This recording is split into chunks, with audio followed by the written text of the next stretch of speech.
Assalamualaikum warahmatullahi wabarakatuh. Salam sejahtera untuk kita semua. Kembali saya Catur Sasongko. Kali ini ingin mempresentasikan terkait materi dalam pengantar ekonomi mikro di buku Pengantar Ekonomi Mikro yang dikarang oleh Menkyu. Kali ini saya akan membahas tentang elastisitas. Nah, saat video ini dibuat, yaitu tanggal 30 Agustus, kita sedang ada isu bahwa BBM Pertalite yang selama ini disubsidi oleh pemerintah, rencananya oleh pemerintah akan dinaikkan. Nah, bila harga Pertalite dinaikkan, itu bagaimana dampaknya terhadap permintaan akan Pertalite? Tentu saja kita sudah belajar di hukum permintaan, kalau harga produk naik, maka permintaan akan produk tersebut akan turun. Cuma permasalahannya adalah mana yang lebih besar, persentase kenaikan harga Pertalite atau persentase turunnya permintaan Pertalite. Nah, itu semua akan dibahas di pertemuan kali ini. Oke, kita mulai ya. Elastisitas permintaan. Elastisitas adalah ukuran seberapa responsif jumlah permintaan atau penawaran terhadap perubahan dalam salah satu faktor penentunya. Misalnya terhadap harga. Apabila harga naik, bagaimana dampaknya ke permintaan atas barang tersebut? Bagaimana dampaknya akan ke penawaran barang tersebut?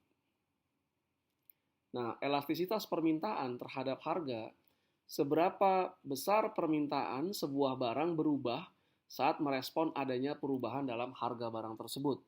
Jika harga barang naik, kemudian permintaan barang turun, nah itu mana yang lebih tinggi? Persentase kenaikan harga barangnya atau persentase penurunan permintaannya? Nah, itu akan diukur dalam elastisitas permintaan terhadap harga. Nah, elastisitas permintaan terhadap harga itu mengukur persentase perubahan jumlah permintaan dibagi dengan persentase perubahan harga. Jadi perubahan jumlah permintaan karena adanya perubahan dalam harga barang tersebut. Nah, permintaan disebut dengan elastis apabila persentase perubahan jumlah permintaan lebih besar daripada persentase perubahan harga. Nah, permintaan elastis apabila persentase perubahan jumlah permintaan lebih besar daripada persentase perubahan harga. Katakanlah harga naik 10%. Nah, ini permintaan atau demand turun itu katakanlah 15%. Nah, ini permintaan elastis. Jadi turunnya permintaan lebih tinggi secara persentase dibandingkan dengan kenaikan harga. Nah, kemudian ada permintaan yang inelastis.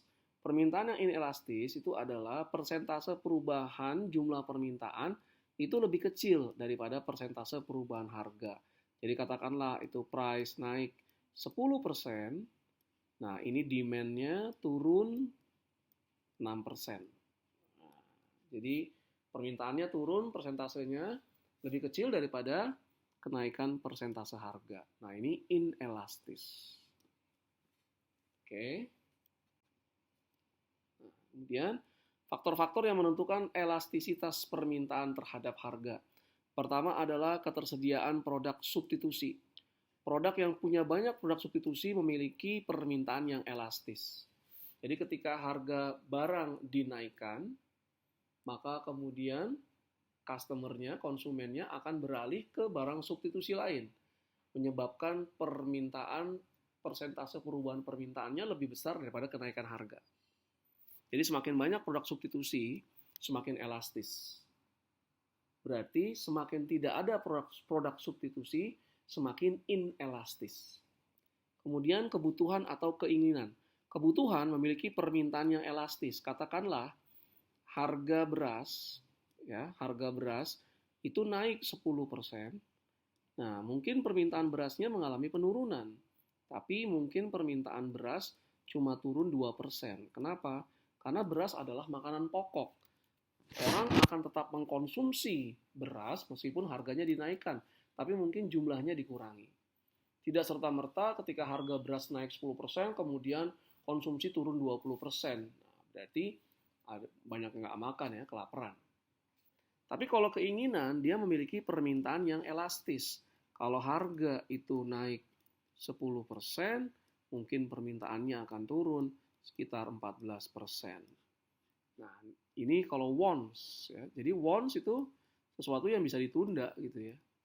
Jadi katakanlah kalau harga di Starbucks mengalami kenaikan 10%, mungkin permintaannya turun 14%. Karena minum kopi di Starbucks itu wants bukan needs. Kalau needs ya kita ngantuk, mau begadang ya cukup minum kopi saset misalnya. Nah, ini nanti berdampak nih perusahaan-perusahaan yang produknya itu permintaannya elastis. Kalau dia mau naikin harga, maka permintaan akan turun. Untuk mencegah itu, harus punya faktor-faktor selain harga yang tetap bisa meningkatkan permintaan. Oke. Nah, kemudian, definisi pasar. Pasar yang sempit memiliki permintaan yang elastis. Dan jangka waktu. Permintaan lebih elastis dalam jangka panjang. Katakanlah tadi harga Pertalite dinaikkan. Ya, Pertalite dinaikkan. Price-nya naik. Dalam jangka pendek, katakan price-nya naik 20%. Dalam jangka pendek, demand dari Pertalite mungkin turunnya tidak besar, cuma 2%. Karena nggak otomatis serta-merta maka orang langsung mengurangi penggunaan Pertalite ya. Tapi dalam jangka panjang mungkin turunnya bisa di atas 20% karena mungkin orang sudah mulai beralih ke mobil-mobil yang lebih hemat energi, atau mungkin orang sudah beralih ke mobil listrik, atau orang sudah beralih menggunakan public transportation, atau bekerjanya di rumah, work from home. Nah, dalam jangka panjang itu lebih elastis. Dalam jangka pendek tidak bisa elastis karena ya orang tetap harus bepergian. Dia ke kantor misalnya nggak otomatis harga Pertalite naik, maka dia tidak ke kantor. Nggak seperti itu. Selanjutnya, bagaimana kita menghitung elastisitas permintaan terhadap harga? Jadi, elastisitas permintaan terhadap harga adalah persentase perubahan dalam permintaan atau demand dibagi dengan persentase perubahan dalam harga. Nah, ini kita gunakan nilai absolut, hilangkan tanda minus. Kenapa? Karena ingat, di law of demand, ketika harga produk naik, maka demand-nya akan turun. Faktor-faktor lain dianggap sama. Jadi akan selalu ini positif, ini negatif, maka hasilnya minus. Tapi untuk membaca hasilnya, minusnya kita hilangkan dengan menggunakan nilai absolut. Nah, ada metode namanya metode titik tengah atau midpoint method ya. Ini ada 2 titik. Nanti ada yang awal ada kuantitas permintaan yang pertama dan harga yang pertama. Kemudian nanti dia berubah, ada kuantitas yang kedua dan harga kedua. Nah, elastisitas itu adalah permintaan kedua, Q2 kurang Q1 dibagi Q2 plus Q1 bagi 2 ditambah dibagi dengan P2 kurang P1 dibagi P2 plus P1 bagi 2. Nah, ini adalah midterm point method. Ya. Midpoint method, sorry. Nah, berikut ini adalah contohnya. Harga sebuah barang naik dari 8.000 menjadi 10.000. Sehingga permintaan atas barang tersebut turun dari 120 unit menjadi 80 unit. Berapakah elastisitas permintaan terhadap harga barang tersebut? Dan apakah barang ini permintaannya elastis atau inelastis?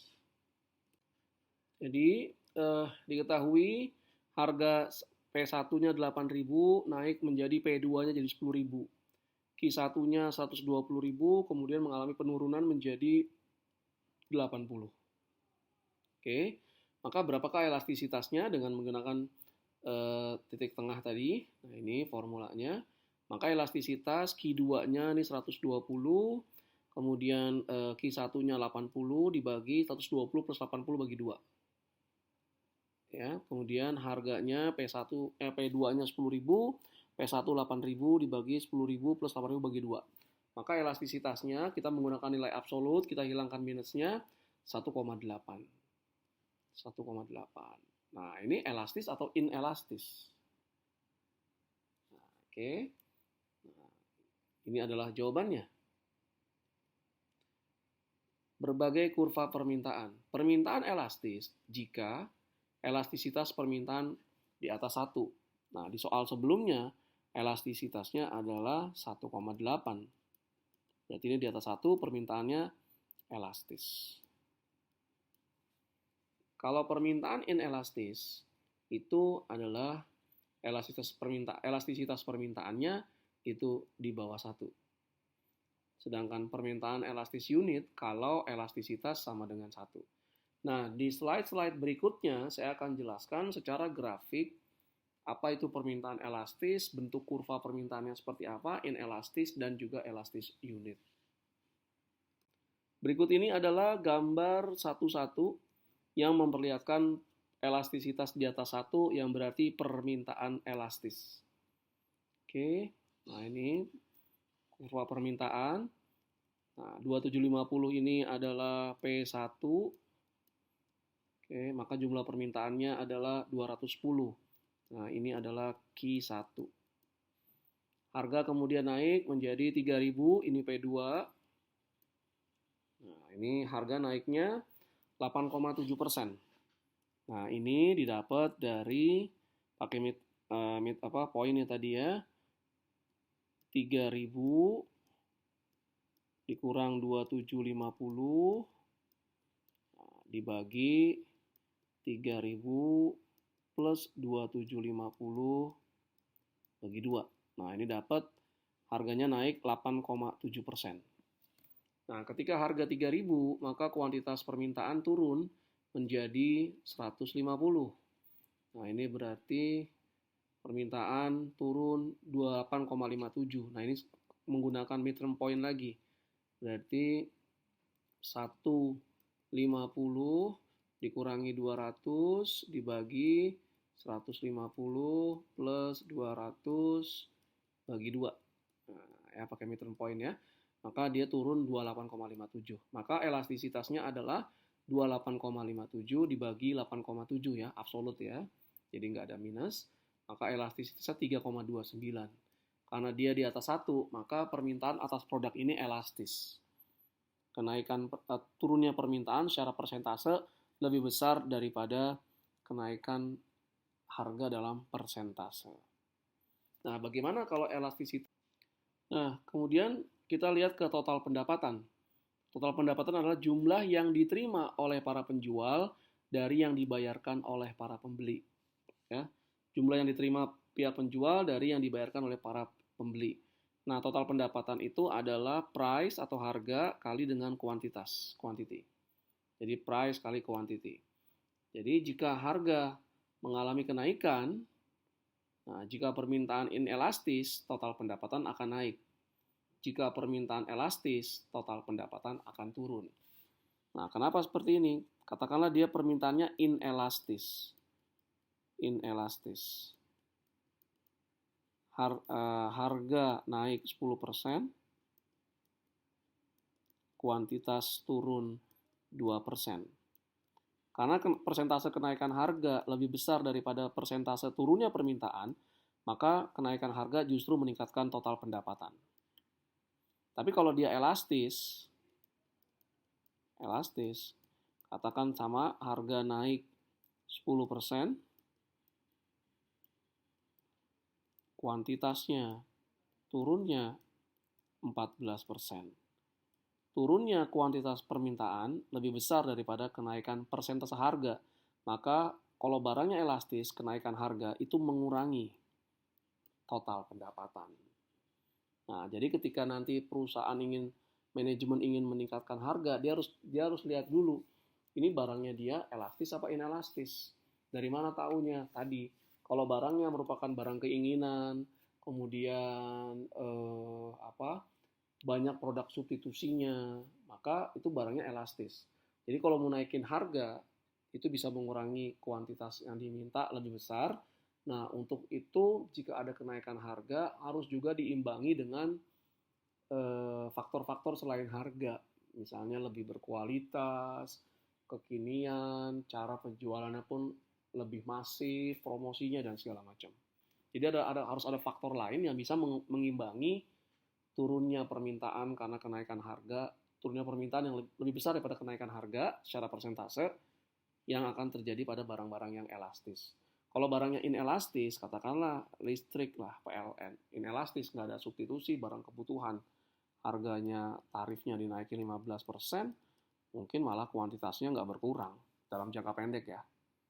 Dalam jangka panjang mungkin kuantitasnya berkurang dengan cara rumah tangga banyak menggunakan lampu-lampu yang lebih hemat energi, mereka lebih hemat dalam penggunaan listrik, atau mungkin saja ke depan ada yang mereka menggunakan solar panel surya untuk mengenerate listrik, ya, atau menggunakan biogas dari kotoran hewan, ya. Itu mungkin dalam jangka panjang. Tapi dalam jangka pendek, kenaikan tarif dasar listrik itu tidak serta-merta diikuti dengan penurunan permintaan karena listrik sudah menjadi barang kebutuhan. Banyak aktivitas yang tidak bisa dikerjakan tanpa listrik. Saat permintaan inelastis, elastisitas berarti di bawah 1, maka harga dan total pendapatan bergerak pada arah yang sama.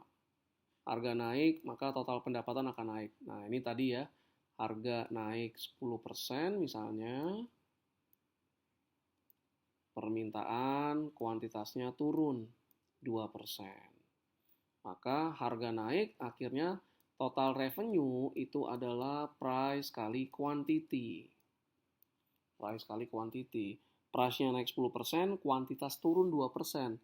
Karena turunnya kuantitas secara persentase lebih rendah daripada kenaikan harga secara persentase, maka total revenue juga naik. Nah, ini tandem nih. Jadi kalau permintaannya inelastis barangnya, naikin harga, maka total pendapatan juga naik. Nah, perusahaan harus ngelihat tadi, barangnya inelastis bukan. Kalau permintaan elastis, elastisitas di atas 1, harga dan total pendapatan bergerak pada arah berlawanan. Harga naik 10%, kuantitas turun 15%. Maka total revenue-nya karena kenaikan pada harga secara persentase lebih rendah daripada turunnya permintaan, total revenue akan turun. Harga naik, pendapatan akan turun. Nah, jadi perusahaan lihat kalau barangnya ternyata elastisitas permintaannya itu elastis, maka kalau mau naikin harga harus lihat mungkin ada feature apa dari produk tersebut yang lebih baik sehingga menjustifikasi kenaikan harga. Kalau ingin menghindari turunnya pendapatan. Kalau elastisitas sama dengan 1, total pendapatan akan tetap sama saat harga berubah karena permintaan kenaikan persentase dalam harga itu sama dengan turunnya persentase dalam permintaan. Ya, maka pendapatannya tidak berubah dengan kenaikan harga. Berikutnya kita masuk ke konsep elastisitas permintaan terhadap pendapatan. Nah, jadi sekarang perubahan permintaannya terjadi karena perubahan pendapatan konsumen. Kalau konsumen pendapatannya naik, bagaimana perubahan permintaan atas barang tersebut? Nah, ini perubahan atas permintaan barang dan jasa saat terjadi perubahan dalam pendapatan konsumen. Jadi kalau income konsumen naik, bagaimana permintaannya? Turun atau naik? Nah, persentase perubahan dalam permintaan dibagi dengan persentase perubahan dalam pendapatan. Ya, jadi gampangnya ya delta persentase delta permintaan atau kuantitas demanded bagi persentase perubahan pada income. Nah, ini income ya, atau pendapatan. Nah, terkait dengan elastisitas permintaan terhadap pendapatan, kita bisa membagi barang menjadi barang normal. Nah, ini elastisitas permintaan terhadap pendapatan positif. Jadi, ketika pendapatan naik, permintaan atas barang tersebut juga naik. Nah, itu adalah barang normal. Ya, jadi kalau income naik, permintaan atas barang juga naik. Nah, ini barang normal. Barang kebutuhan elastisitasnya lebih kecil. barang mewah elastisitasnya lebih besar. Dalam artian, ketika pendapatan itu naik, maka permintaan atas barang mewah itu mengalami peningkatan dalam jumlah yang lebih besar daripada barang kebutuhan. Ya, katakanlah gajinya naik 2 kali lipat.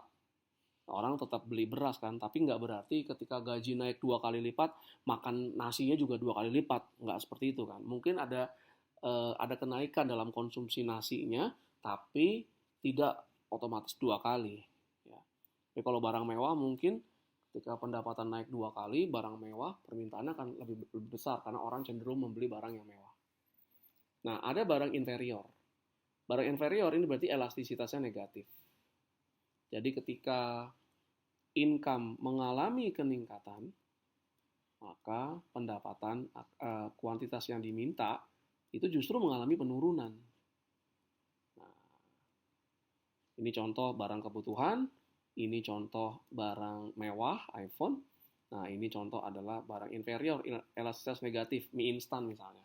Jadi kalau ketika income-nya naik, maka permintaan mie instannya turun. Dia akan mengkonsumsi makanan lain yang lebih mahal.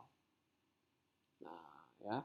Atau kalau mie instan mungkin ini mie instan yang harga-harga 3.000, 2.500. Nah, itu barang inferior. Mungkin ketika pendapatannya naik, orang tetap mengkonsumsi mie instan, tapi dia beralih ke mie instan yang harganya lebih mahal. Nah, itu dia barang inferior. Jadi ketika perusahaan juga harus melihat produknya produk apa, barang normal atau barang inferior. Kalau nanti pendapatan konsumen meningkat, kalau perusahaan menjual barang normal, perusahaan bisa mengharapkan adanya peningkatan dalam permintaan produknya. Tapi kalau dia barang inferior, perusahaan berharap bahwa mungkin ada penurunan. Oke. Selanjutnya ada yang disebut dengan istilah cross price elasticity of demand. Nah, ini menjelaskan berapakah perubahan permintaan atas sebuah barang karena adanya perubahan dalam harga barang yang lain. Barangnya saling berkaitan. Jadi misalnya barang A dan barang B. Kalau harga barang A itu naik, harga barang B itu naik, bagaimana permintaan atas barang A? Nah, ini namanya cross price elastisitas. Persentase perubahan permintaan barang yang pertama karena adanya dibagi dengan persentase perubahan harga barang yang kedua. Harga barang kedua naik, permintaan barang pertama gimana? Nah, itu adalah cross price elasticity. Nah, kalau tadi dengan permintaan dengan pendapatan, kita bisa bedakan antara barang normal dengan barang inferior. Nah, dengan cross price elasticity, kita bisa membedakan menjadi barang substitusi. Ini barang yang digunakan sebagai pengganti dari barang yang lain. Barang yang memberikan yang memuaskan kebutuhan yang sama. Kayak contoh misalnya antara tiket bis malam dengan tiket kereta api. Nah, itu dia barang substitusi. Elastisitasnya positif. Jadi misalnya harga tiket kereta api ini naik price-nya, maka kuantitas tiket kapal misalnya itu naik. Faktor yang lain dianggap tetap. Jadi permintaan atas tiket kereta api itu membuat orang kemudian beralih dari moda kereta api ke moda kapal laut sehingga permintaan tiket kapal laut meningkat. Nah, ini berarti antara kereta dan kapal laut ini adalah kapal penumpang ya. Ini adalah barang substitusi, elastisitasnya positif tuh. Harga naik, kuantitas naik. Nah, ada lagi namanya barang komplementer. Ini barang-barang yang dipakai secara bersamaan. Elastisitasnya dia negatif. Contoh misalnya antara gula dengan kopi. Ketika harga gula naik, maka orang akan yang minum kopi pakai gula, permintaannya akan berkurang untuk permintaan kopi. Nah, ini negatif. Harga gula naik, kuantitas kopinya menurun. Faktor-faktor lain dianggap tetap. Sebaliknya, kalau harga gulanya turun, permintaan kopi mungkin naik. Nah, itu barang komplementer. Nah, jadi bedakan ya. Cross price elasticity dibagi menjadi barang substitusi dan barang komplementer. Kalau tadi elastisitas permintaan terhadap pendapatan konsumen, barang menjadi barang normal dan barang inferior. Oke. Berikutnya kita beralih ke konsep elastisitas penawaran. Berapakah perubahan dalam penawaran suatu barang karena adanya perubahan dalam harga barang tersebut? Kita tahu bahwa di hukum penawaran, jika harga itu mengalami kenaikan, maka supply atau penawaran mengalami peningkatan. Elastisitasnya positif. Cuma berapa persentase perubahan yang ditawarkan apabila ada perubahan pada harga. Nah, jadi elastisitas penawaran itu persentase perubahan dalam kuantitas penawaran dibagi dengan persentase perubahan dalam harga. Ini sama, kita menggunakan midpoint method ya. Nah, ini bergantung juga kepada fleksibilitas penjual untuk merubah jumlah barang yang mereka produksi. Jadi ketika ada permintaan meningkat, harganya meningkat, apakah produsen dengan serta-merta bisa langsung meningkatkan jumlah produksinya? Terkadang ada time lag juga, nggak selalu ketika permintaan naik tinggi, ketika permintaan lebih tinggi daripada pada penawaran, maka harga naik. Nah, ini produsen ternyata tidak bisa memenuhi peningkatan produksinya karena berbagai hal. Ya. Nah, seperti juga elastisitas permintaan, ada yang inelastis, ada yang elastis, ada yang unity. Nah, ini sama. Ada penawaran yang elastis, penawaran berubah dalam jumlah yang lebih besar karena adanya perubahan harga. Nah, katakanlah harganya naik 10%, ini kuantitas penawaran naik di atas 10%, katakanlah 15%. Nah, ini penawarannya elastis. Perubahan jumlah yang ditawarkan secara persentase lebih tinggi daripada persentase kenaikan harga. Kemudian ada penawaran yang inelastis. Ini penawaran berubah dalam jumlah yang kecil karena adanya perubahan harga. Jadi price meningkat 10%. Nah, ini kuantitas penawaran, quantity supplies-nya naik juga, tapi cuma naik misalnya 2%. Jumlah faktor produksinya tidak bisa digunakan, dipacu untuk meningkatkan jumlah produksi misalnya. Nah, ini adalah inelastis. Ya, ini inelastis. Oke. Nah, ada juga yang faktor yang menentukan elastisitas penawaran. Ini misalnya adalah jangka waktu. Dalam penawaran akan lebih elastis dalam jangka panjang. Jadi ketika tiba-tiba harga meningkat, maka perusahaan tidak serta-merta bisa meningkatkan jumlah produksinya karena mungkin ketiadaan bahan baku, kekurangan mesin, kekurangan tenaga kerja. Tapi nanti dalam jangka panjang perusahaan menambah jumlah tenaga kerja, menambah jumlah mesinnya, membeli bahan baku lebih banyak sebagai sebagai stoknya. Jadi ketika harganya meningkat, perusahaan langsung bisa memenuhi peningkatan produksinya sehingga meningkatkan jumlah yang ditawarkan. Oke. Nah, ini menghitung elastisitas penawaran terhadap harga, persentase perubahan dalam penawaran dibagi persentase perubahan dalam harga. Dia selalu positif ya. Ingat law of supply, harga naik, permintaan yang ditawarkan, harga naik, penawaran juga naik. Ceteris paribus. Sama pakai metode titik tengah ya. Ini dia. Ini nggak perlu diabsolutkan karena pasti positif. Nah, kurva penawaran yang elastis, unit, itu elastisitas penawaran sama dengan 1. Yang elastis, elastisitas penawaran lebih besar daripada 1. Yang inelastis, itu lebih rendah dari 1. Nah, di slide-slide berikutnya, saya akan menjelaskan kurva elastisitas penawaran. Oke, yang pertama, gambar 16, ini elastisitas penawaran sama dengan 1. Elasticity unit ya. Nah, ini price quantity. Oke, kalau harga 2.500, maka kuantitasnya 150. Ketika harga naik jadi 3.000, maka harga naiknya 18,8%, pakai midterm point ya. Nah, kuantitasnya itu naik jadi 180. Kuantitas yang ditawarkan naik 180, jadi dia penawaran naik 18,18%. Elastisitasnya ini penawaran dibagi perubahan harga, maka elastisitas sama dengan 1. Oke. Dengan demikian berakhir sudah pembahasan saya terkait dengan elastisitas dalam pengantar ekonomi mikro ya dengan buku MenQ. Jangan lupa untuk mengunjungi perbisalemba.com ya, dapatkan koleksi buku-buku terbaru perbisalemba.com yang juga ada e-learning yang bisa diakses secara gratis ya, buku originalnya. Nah, nanti Anda bisa e-learning perbisalemba.com ya. Buku pengantar ekonomi yang terbitkan oleh Perbisalemba yang original itu ada e-learningnya. Isinya video pembelajaran dan soal-soal.